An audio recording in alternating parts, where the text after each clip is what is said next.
Taarifa ambayo ipo hivi sasa ni kwamba aliyekuwa mkuu wa mkoa wa Arusha, Paul Christian Makonda, sasa sio mkuu wa mkoa wa Arusha. Hivi sasa akateuliwa aliyekuwa mkuu wa mkoa wa Simiyu ndio amekuwa mkuu wa mkoa wa Arusha. Sasa Kigogo mara baada ya kupata taarifa hizo ameweza kuibuka na ya kwake mapya kabisa akizungumza kuhusiana na Makonda. Kigogo ameandika katika ukurasa wake wa mtandao wa Instagram, kaandika nini kuhusiana na Paul Christian Makonda? Utakwenda kufahamu ndani ya video hii. Cha kufanya ni kubonyeza alama ya kusubscribe ili uwe mtu wa kwanza kupata video mbali kutoka hapa Bongo Super Media.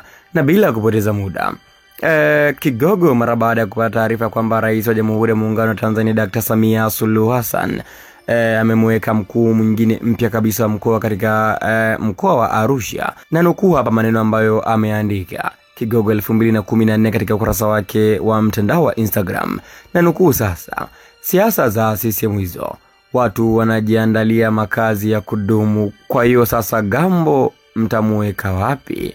Na wanabashiri hataki kuzeeka mkoani tena, anataka waziri, mwisho kunukuu. Kwa maana yake hapa huyo ametupa madongo kwa Makonda kwamba Makonda hivi sasa hataki kuzeeka katika ukuu wa mkoa, anataka kupata waziri.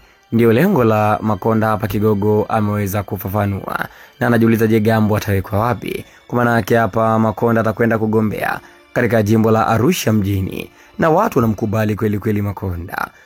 Sasa Gambo na Makonda watachuana vikali na mmoja kati yao ataingia tena bungeni, na Makonda kuna uwezekano mkubwa sana akiingia bungeni basi anapata waziri. Mtazamaji Bongo Super Media, hiki ndicho ambacho Kigogo 2014 kaandika katika ukurasa wake wa mtandao wa Instagram.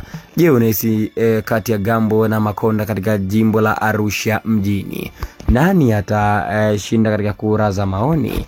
Andika maoni yako hapo katika sehemu ya comment.